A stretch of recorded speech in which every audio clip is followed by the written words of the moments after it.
Hello everybody, welcome back. We've got another F1 Diecast review today. Today we're reviewing something that I posted about on Instagram quite a while ago, and I think it's interesting for a number of reasons. Today we're taking a look at the 1/64th scale AlphaTauri AT04.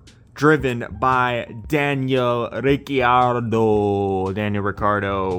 And this is, it's interesting, like I said, for a couple of reasons. It's a 1/64 scale diecast. I think this scale, for me, is quickly becoming the one to collect. I don't have a lot of them, really, but I think we've come a long way, from the first time I reviewed these Spark 1/64 scale cars in the modern era. Remember back to that George Russell I have that the wheel is broken on.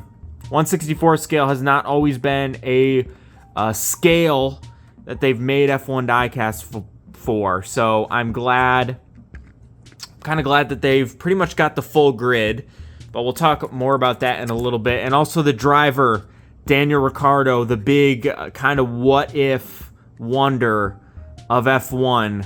He jumped a lot of teams, and we never really saw him at his best in a good car. But and I don't want to get controversial so early in the video, but I don't know about this guy, really. I don't know about this guy.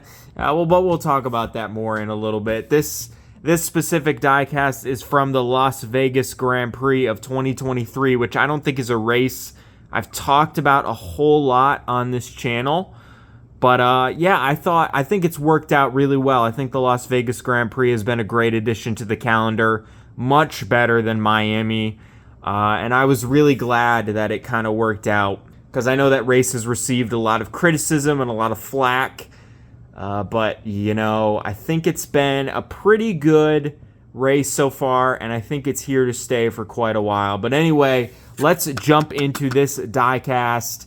Like I said earlier, I've been holding on to this one for quite a while. I think I posted about it on my Instagram a long time ago now. So finally, we're going to jump in and review this car. Now, as I alluded to sort of in the beginning of this video, I think 1/64 scale is probably going to be a real big one for me moving forward. You can pretty much get the full grid now, which is not something you've always been able to do. I know from like pre-2022, they maybe would release like one car a year in 1/64 scale. I know there's a 2015 car. I don't think there's any 2016. I've got a Nico Hulkenberg from 2017. In 2021 is when they kind of picked up releasing cars. I actually reviewed another Daniel Ricciardo, the McLaren from the Monaco Grand Prix. I don't have that car anymore. But 2021 was where it started to pick up, and then 2022 is where it really started to go good. So I've got a couple. I've shown these off previously. These ones aren't the best. They don't have the T-cam. This car is broken. But the Red Bulls are pretty good. Pretty happy with how these cars turned out. But yeah, 1/64 scale, that's 2022. I've got 4 of them. And then this is the only other 2023 1/64 scale I got. And Williams has always been a difficult team for me to buy in 1/43 scale. So when I saw this, I was like, oh yeah, this is a really good one. This is kind of a backmarker team.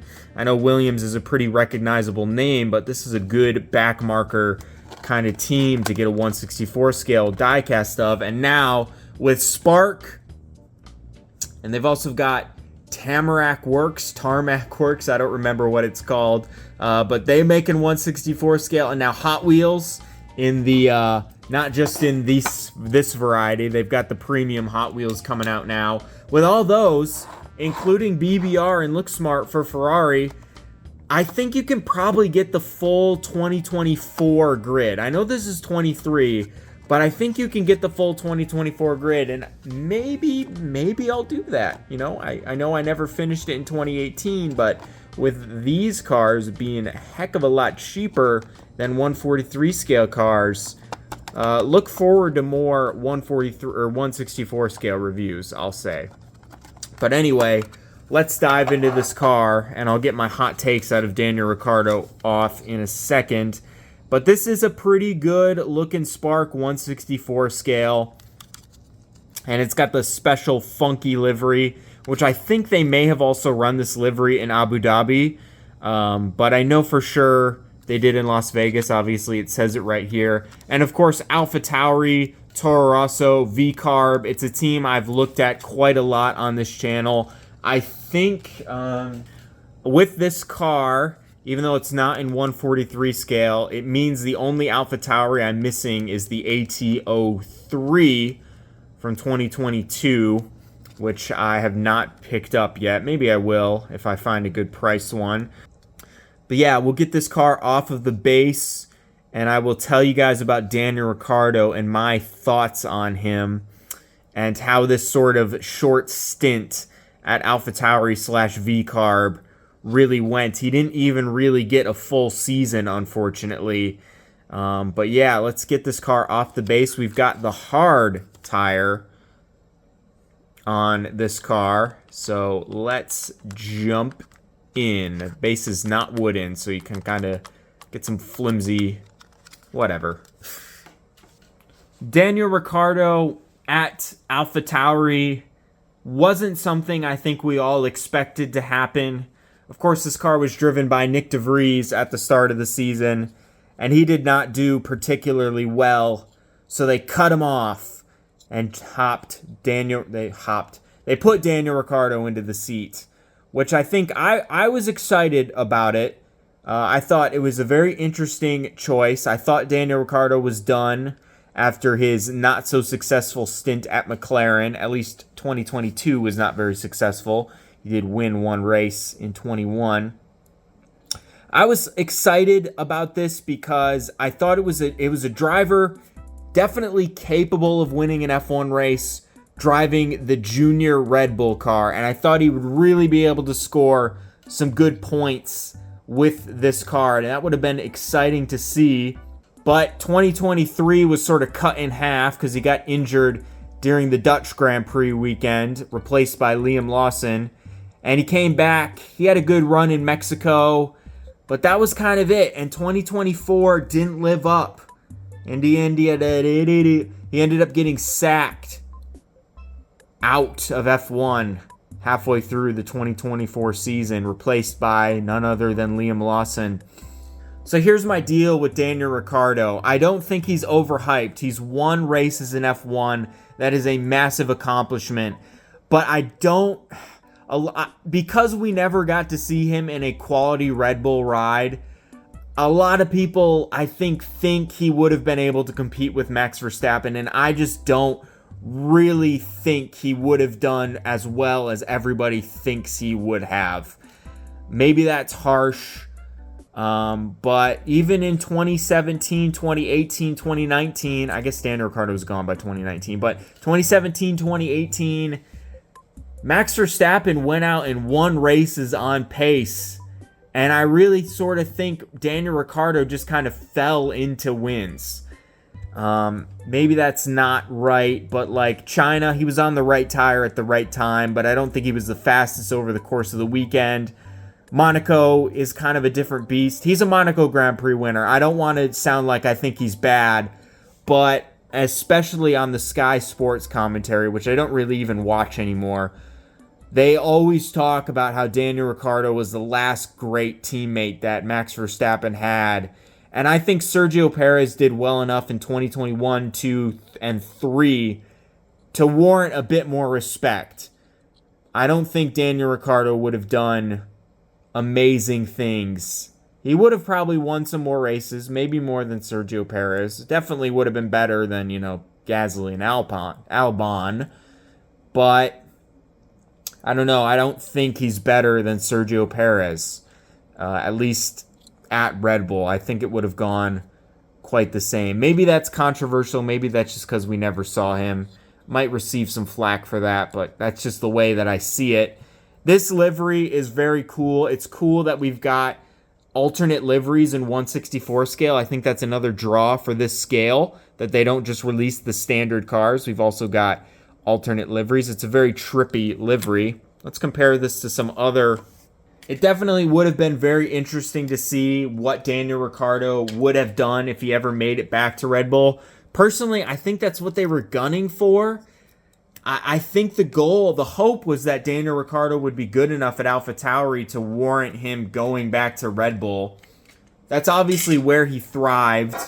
I thought if he stuck around at Renault, would have been a little bit better than when he went to McLaren. But here is the Red Bull, the senior Red Bull team. This is 2022, but probably looks just about the damn same as the 2023 car would look, especially at this scale. Honda engines power both of these. Yeah, what do you guys think of Daniel Ricciardo? Am I out of my mind for saying what I've said? I don't know. I'll be honest with you. I never liked him that much. I definitely thought he's a driver that thrived in a world where he was the #1 guy. And I think when Max Verstappen came along, that kind of roughed him up. And then at Renault and McLaren, things were just not quite the same. I do think he should have stayed at Renault. I think he potentially could be on the grid still if he just stayed there, which I think Renault Alpine's kind of my least favorite team, but like maybe it would have been better. Who knows? Maybe he would have picked up his win in 2021 anyway at Alpine with how that Hungarian Grand Prix went. Here is the other 2023 car I have in 1/64 scale, and it's another Red Bull reject, kind of. If you call Daniel Ricciardo a Red Bull reject, which maybe now you can call him that because he got kicked from AlphaTauri, but or I guess it was V-Carb. But yeah, it was sad. His final weekend was pretty sad. It was unexpected, honestly. I did not hear a whole lot of talk about Daniel Ricciardo leaving AlphaTauri until that Singapore Grand Prix last year. So it was a bit of a surprise, you know. And obviously, with the way Red Bull is today, I think he would have done well, actually, in this year's V-Carb RB, whatever the hell it's called. And the senior Red Bull team is struggling. Actually, if he could have hung on, it'd be interesting to see what he could do in this modern Red Bull. I will give him credit for that. The Red Bull was a tricky car, always, and he seemed pretty good enough to at least handle that. I think I said that earlier. He'd be better than Gasly and Albon, but yeah. Anyway, this is a solid car. Daniel Ricciardo Spark 1/64 scale. I think we're going to see some more 1/64 scale reviews on this channel, but don't worry, I'll still pick up 143 scales. I know that's kind of what I've done a lot of on this channel, but yeah, with the variety available in 1/64 scale now, I think it's really going to become a good one to collect. So keep your eyes on that moving forward. Thank you all for watching this video, and I will see you in the next one.